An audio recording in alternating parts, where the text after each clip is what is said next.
hasn't really hasn't caused anybody any problems.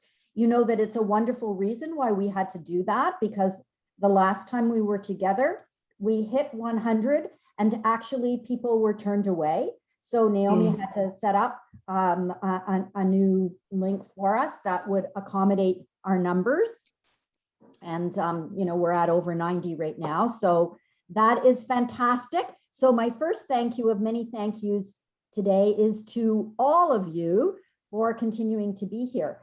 And my second thank you is to our wonderful sponsors today. Thank you for supporting good books so that all of us can be together and enjoy it. Big thank you to Pauline, Eleanor, and Elaine. Yay, thank you. And then welcome if we have any new members. Everybody is welcome. Invite your friends.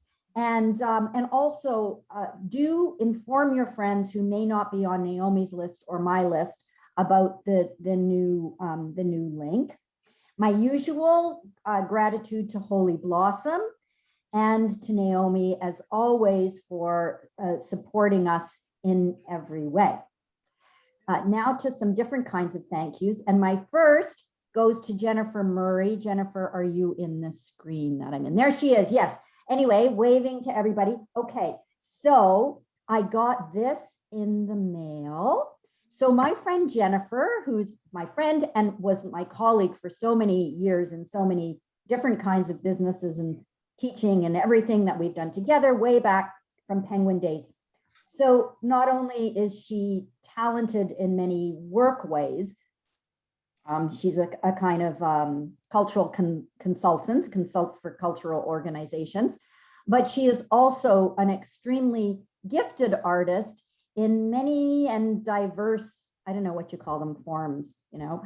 And here is the bookmark that she made for me and sent. What a perfect gift. And on this side, it says, thank you for good books. So isn't that a lovely thing? Thank you, Jennifer, talented person that you are. Thank you to Jack for my ring light and hopefully for looking not as drained as I have looked in the past. And also we were talking before we began, giving each other thank yous for suggestions to our community. And I wanted to add to those thanks by saying thank you for the 2 films that were suggested last time. The Ladies in Black and A Call to Spy. We saw them both and they were both marvelous. You know, one is this bright piece of whimsy and fashion and, you know, women in, I think it was in the 50s. It just hit the spot, set in Australia. And the other, much harder to watch, but I know how much you would all enjoy it because we've been talking about this theme, about female spies in World War II, which reminds me, The Light of Days is number 5 on the New York Times bestseller list. Wow. Like, congratulations to Judy Battalion. Such an incredible achievement, and one that we know that Steven Spielberg has already acknowledged, and it will be a film by him. Speaking of those spies, back to the Rose Code for a moment. When I spoke about it last time, I had actually just kind of closed the book and finished reading it, and I hadn't gotten to the additional material yet. So I can say that the additional material is almost the most fun part of the book, where she talks about the real people in the book and in the novel, and most of them are based on real people. So especially the 3 main women. So don't forget to read that when you read the Rose Code. And I also wanted to remind everyone about something you probably know, but some of you may not know. Hold on, I think I'm going to sneeze. Oh, it keeps coming and going. You know what it's like. Is that in this time slot, every second week, like when I'm not on, Professor Gillian Hellfield is on. And she is a professor of film at York University. And she brings us what I'm watching. And so she does film and television every second week. And if you want to be on her list, just contact Naomi and you can be included for the link to that every second week. Okay, now everybody, even though we're going to be muted, we need a drum roll. I have big news. Last time we were together, somebody mentioned Edgar Carrot, and I had to bite my tongue because I was in the midst of negotiations with his agent. And I am thrilled to tell you that Edgar Carrot will be with us on Zoom, a 2-day event. So mark your calendars, everyone. June 28th, noon to 1 p.m. Carrot will be with us live from Israel being interviewed. And that interview is going to be around the subject of the fact that he writes in so many formats. I don't know if you knew it. Of course, short stories and film scripts and children's literature and sketch comedy for television and graphic novels and probably more. So that first day is going to be an interview discussion about how and why he works in all those genres and formats. And then the second day is going to be, much like the model that we followed with McCann. The second day is going to be in the evening on the 29th at 7:30 p.m. And we will watch together, because it's a short film, the film called Edgar Carrot, based on a true story. And Jillian will facilitate that. And then we will be separated into breakout groups and be able to discuss the film together based on questions that Jillian gives us. So isn't that great news? One registration fee for both days, and we are seeking a sponsor or multiple sponsors for this event. If you're interested in being a beloved sponsor, please contact Les Rothschild from our Israel committee. And that is, it's K-E-R-E-T for Edgar Carrot. Naomi, when you get a chance, great. I'm really excited about that. I don't think I'm going to be the one to interview him. I'm looking for someone who knows his work more widely. But it's going to be a great interview, I know. He responded very warmly to the subject matter that I suggested to him. Anyhow, Naomi, when you get a chance, if you could put Les's email into the chat so that anybody who would like to consider being a sponsor, there we are, up to 100 people, consider being a sponsor, to contact Les, because this is being put on by my Center for Contemporary Jewish Literature, and once again, the Israel Engagement Committee. So Les is going to handle the sponsorship for this. Okay, that is the preamble for today, and I hope you're all as excited as I am by that Edgar Carrot news. And now on to our new books. And another thank you, because I think it was Mimi who suggested Safe House to me. Mimi, was it you? Whoever it was, thank you. By Christoph Boltanski. It was me.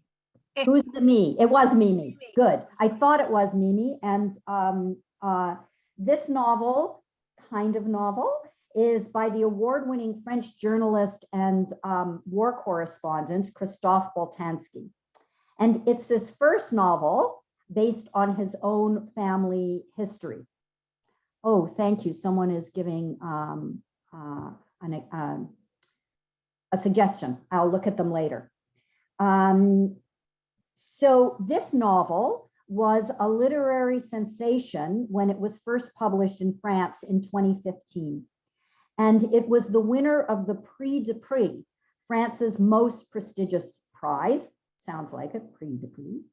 And it is my absolutely favorite kind of novel to discuss in classes and book clubs.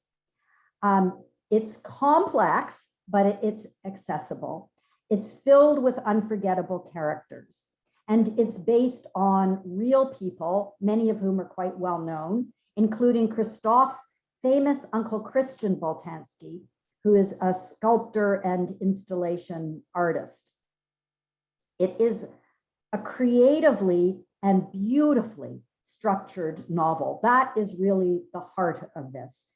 As I said, it's called The Safe House, and it is about a house. And in this book, form kind of follows function in the most beautiful way, as the novel goes from section to section, each one, I'm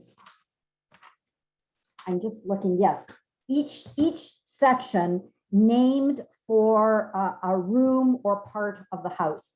And it actually starts with car, because their car is pulled up as close as possible to the door so that the people in that house never have to be outside for very long.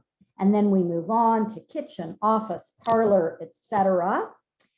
And this house is a house that protected and at the same time has kind of imprisoned the Boltanski family. As we move through the house, we get ever closer to the crawl space that hid Christophe's Jewish grandfather during the war. The family is full of amazing characters, particularly his grandmother, who contracted polio when she was a young doctor, but has always refused to acknowledge her disability. And rather than use any kind of device to help her, she depends upon her family to semi-carry her everywhere that she goes. She's an amazing character, actually. The family continued to be burdened by fear even after the liberation, and they became increasingly insular and eccentric. As I said, at the center of this book is this so-called safe house, a Saint-Germain mansion filled with many rooms and secret spaces and secrets. This is an extraordinary piece of autofiction based on his own family, but fictionalized. And I always love that kind of book because I'm always curious to know why writers choose not to write memoir and choosing instead to write this kind of fiction. For those of you who have been with me for a long time through book clubs and my classes at Holy Blossom, you will remember the book that I have done often. Oh my goodness, COVID moment. I have suddenly forgotten the name of the book. It will come to me. Oh gosh, it's also French, psychoanalyst, and it's one word, and it'll come to me. Anyhow, this book is very similar to that one, which I will remember, I promise. Anyway, I can't wait to delve further into the book. This is the kind of book that rewards you with rereading and deep reading, and I'll look forward to sharing it with my book clubs and classes.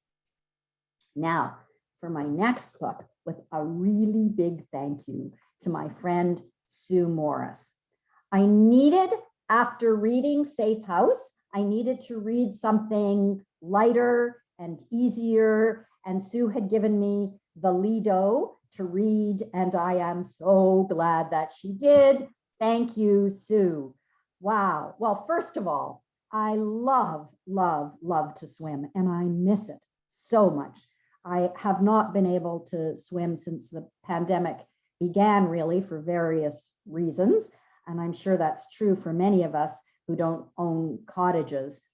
That glorious sensation that we get when we swim, of kind of losing yourself, of being buoyant, of feeling free and liberated. And it's so gorgeously described in this book, which is a first novel by a young writer. Film rights have already been sold, and I can't wait to see it. And when I describe it to you, you're going to understand why it will make a good movie of a certain kind of recognizable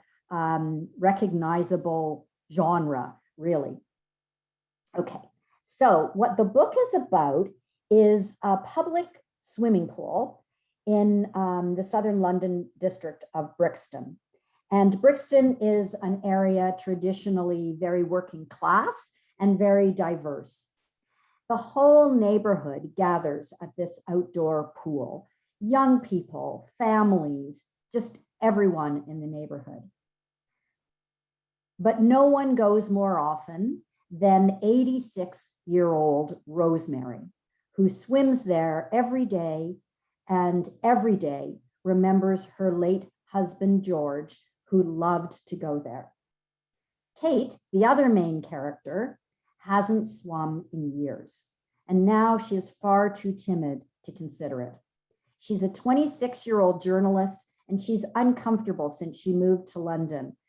She moved there to pursue her work, and she works for the Brixton newspaper, but she really misses her family, particularly her older sister.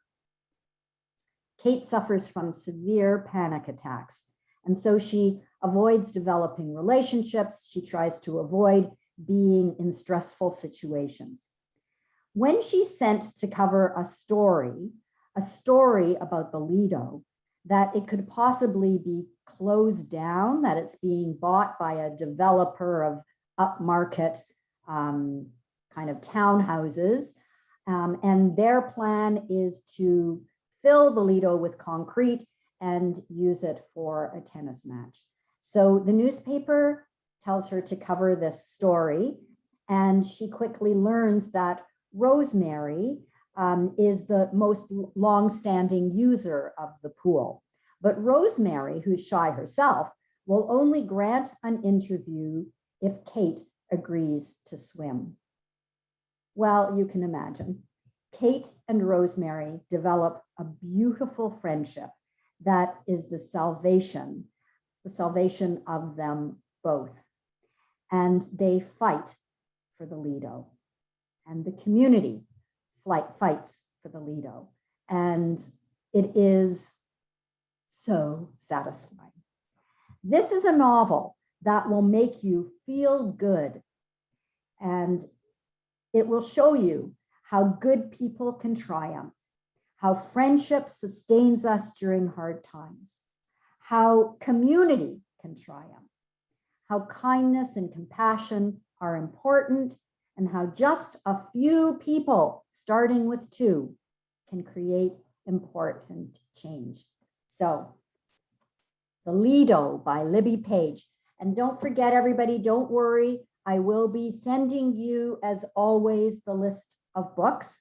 So you'll have them all in front of you to refer to. And my final book is my mystery for the day. And it's by a writer I've never read before, Ramsey.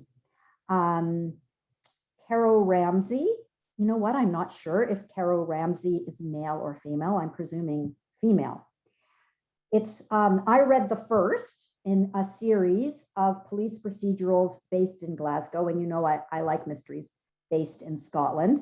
And the detectives are Anderson and Costello. It's very atmospheric. And here's an interesting fact. I love going to New Brunswick. And in New Brunswick is something that I can remember. I can remember from my childhood when we went to the tourist attraction Magnetic Hill. I don't know how many of you have been there, but it's a place where your car kind of goes uphill all by itself. And, you know, it's the kind of thing that totally delights children. Well, I learned that Electric Bray in Ayrshire, Scotland, has exactly the same kind of thing where your vehicle will appear to be drawn uphill by some mysterious attraction. Anyhow, excuse my digression. So this novel is gruesome on occasion, but not gratuitously so, and only briefly, because I know some of you might not like kind of violence, but I don't think that would get in the way of enjoying this book. I have to say that one of the reasons why I'm fascinated by my own fascination with crime books is that in life, I abhor violence. And but I have a pretty big capacity for it when I'm reading mysteries. Why is that? It's something that I hope to talk about in another upcoming event that I'm planning. So this book begins with a young policeman, McAlpine, who's called to a hospital bedside to interview a young woman who has been viciously attacked by someone throwing acid to her face and part of her body. She was pregnant and the baby is safely delivered, but the woman herself dies. 22 years later, McAlpine is still obsessed with the case, and it is affecting his new case, where several women have been brutally murdered with no apparent connection to each other. McAlpine is a flawed character. He drinks too much and he's desperately haunted by his past. But will he be the one who can lead the police force to the solution? And they got her, and now I don't like it. So somebody, Eleanor, I think maybe you need to mute yourself. Thanks. Okay, well, now I'm just going to say it's up to you for your wonderful suggestions. And we have a lot of people here, so however you want to do it, put up a hand. And I see Judy, you are there with your hand up. You go first and unmute yourself. I'm not sure if I learned about this book from somebody in this group or from the Globe and Mail. It's called Dual Citizens by Alex Olin. Mm-hmm. And it's about two sisters, and it takes place in Montreal and also in various places in the United States. And it's my criteria for sticking with a book is, do I care about what happens to the characters? Am I drawn in?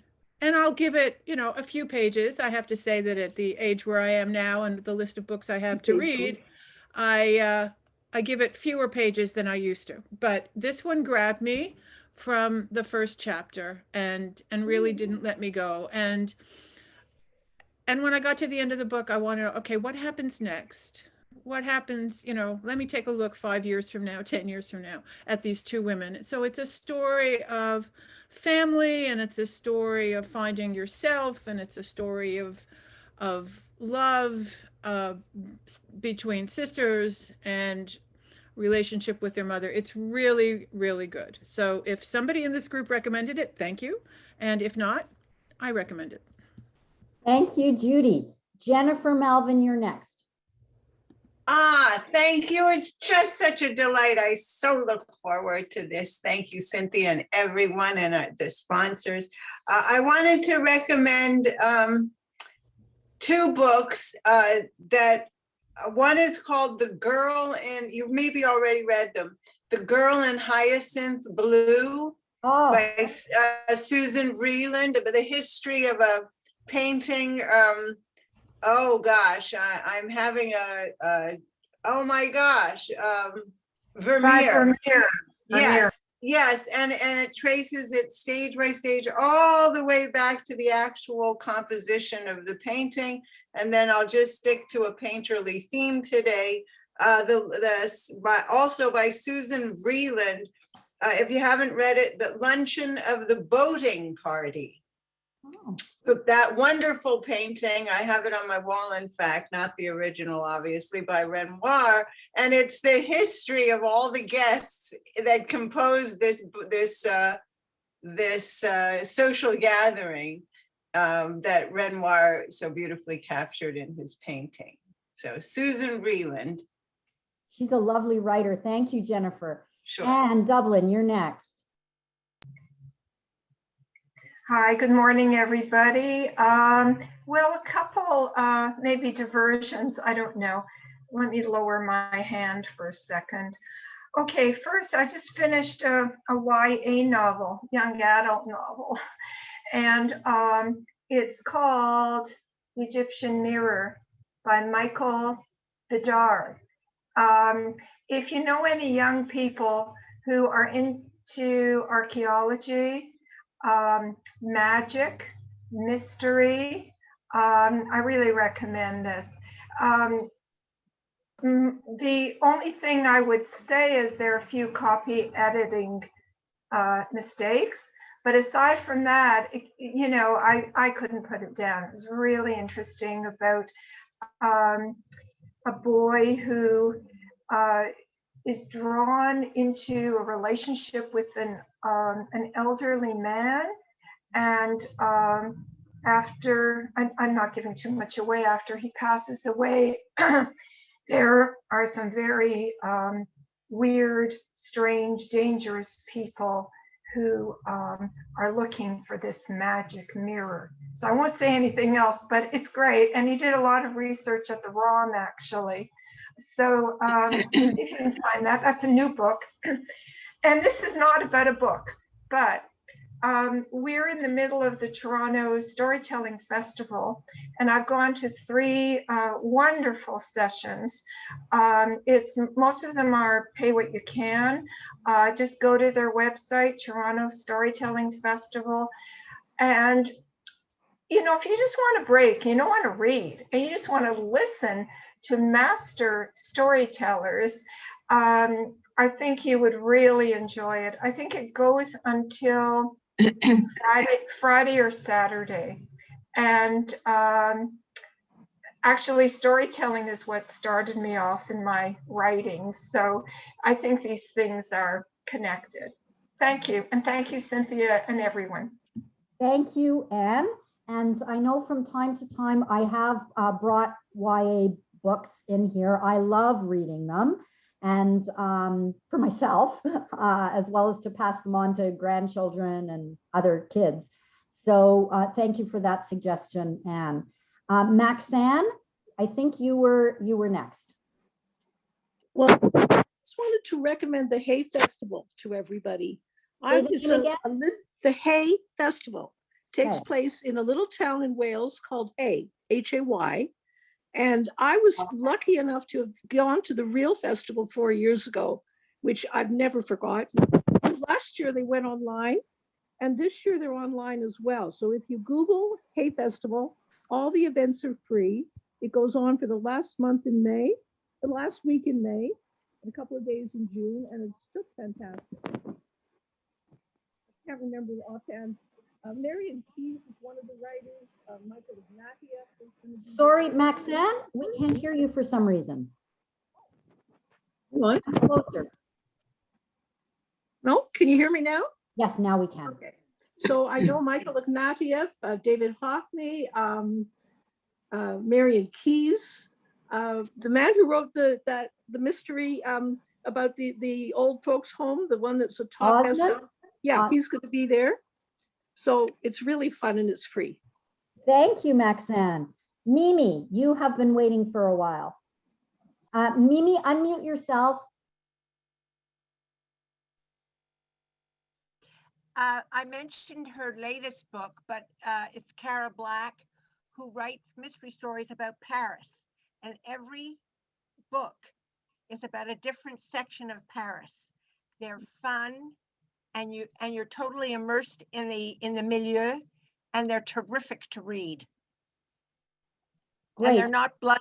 And Cynthia, I love mysteries for many, many reasons. I once met P.D. James and we discussed that, but the thing that, because I read them on my Kindle now, I can't read the endings first. And when I'm terrified, it's really a bad thing. I find it it's a terrible admission for somebody like me to make, but it's true. Thank you, Mimi. It is terrible, but I know there are other people who go to the ends of books. All right, I'm just going to look at this first screen to see if anybody else wants to put up a physical hand rather than the other hand. And Allison, I see you this week. Okay. Go ahead. Okay. First of all, a full disclosure. I'm a book editor and I'm a colleague of Cynthia's in that way. I have a general question. Do any of you go back to older books you have in your shelves, say 25 to 30 years, to either reread them or to finish the ones you may have started when you were 31 years old, that kind of thing? And what do you think? Yes, absolutely. I have lots to say about that. Okay, let me just go on a little bit more. I've got a lot of, I'm in Long Island at the moment, where I have all my old books that every good editor in town gave me. And I just wanted to tell you what I've been reading or rereading. Some old John le Carre, but I love le Carre. I'm a big fan of his, and of course of his editor, Cynthia Good in Canada, in case you guys didn't know. Shirley Hazard, who's a New Zealand writer who worked at the UN and wrote some absolutely beautiful, I would call them distilled novels, 2 or 3 of them about Naples, but this is one I haven't known before, called The Great Fire. It's quite beautiful.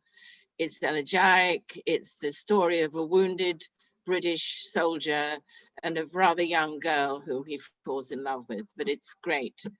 David Ignatieff, Michael Ignatieff, another Canadian, who Cynthia edited, is a memoir of his Russian family, and it's absolutely fascinating.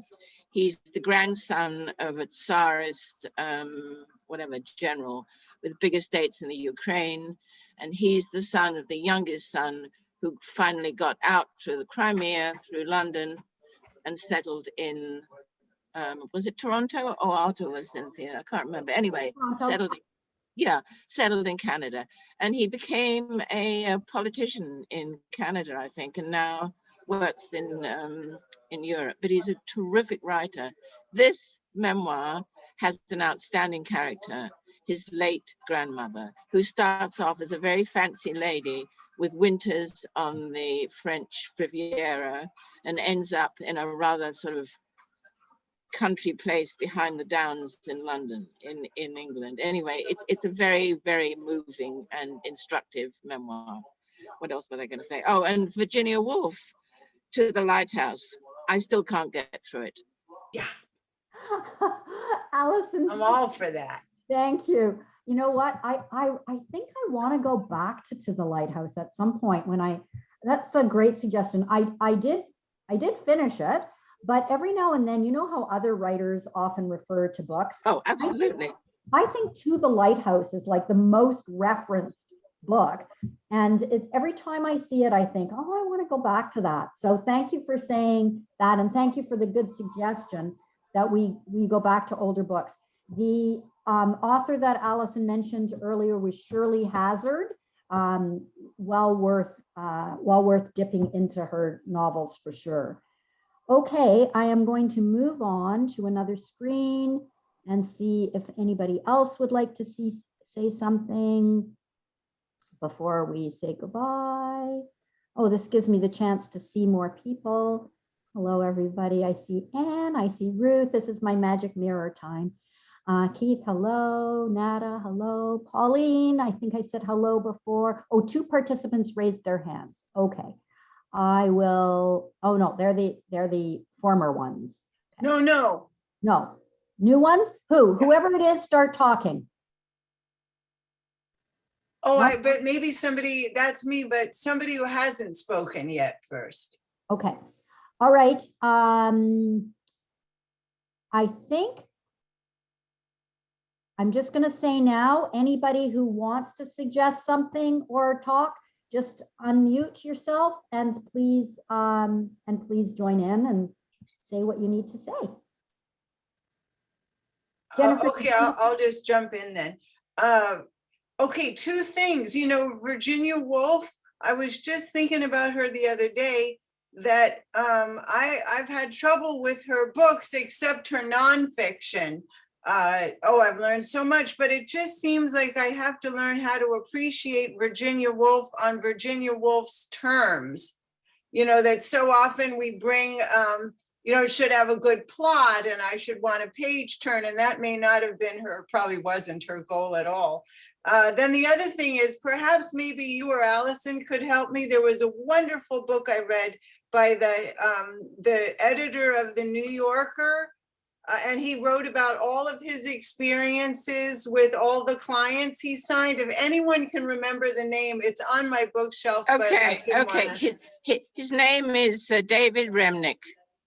That's it. He wrote a book about all his experiences. It was Well, he was the former Moscow bureau chief for the Times, and he's a very literary guy. But I'm not sure about him. I mean, the person who also wrote or Robert considered Gottlieb. his authors. There was Robert Gottlieb. Gottlieb. Wonderful Oh, book. Gottlieb. Oh, Gottlieb. Yeah, yeah. Wonderful Gottlieb. book. Yeah, Yeah, if Yeah. And he anybody's writes very interested, well. yeah. that My was goodness. it. Robert Gottlieb. One day I'll tell you all my Robert Gottlieb stories. They're quite Yes. extraordinary. Me Yeah. too. Yes, I'm sure we both Sitting have on the those. floor with Robert Gottlieb. Wow, crazy man.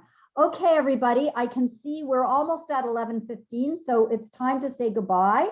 I did remember that name that I'd forgotten. And this is a novel for you all to check out if you like that kind of autofiction, French psychoanalysis kind of thing in a really brief and stunning novel called Memory. And the author's name is Philippe Grimbert, Grimbert. And any of you who did early book clubs and classes with me will remember that we covered it. I remember that, remember last time someone asked who was accepting book donations, and the library is not, but Judy Malkin found a place, and I'm going to include the link when I send out the book list. And then finally, a great big thank you once again to our sponsors. I can't say how much I and everyone at Holy Blossom appreciate the support from Pauline, Eleanor, and Elaine.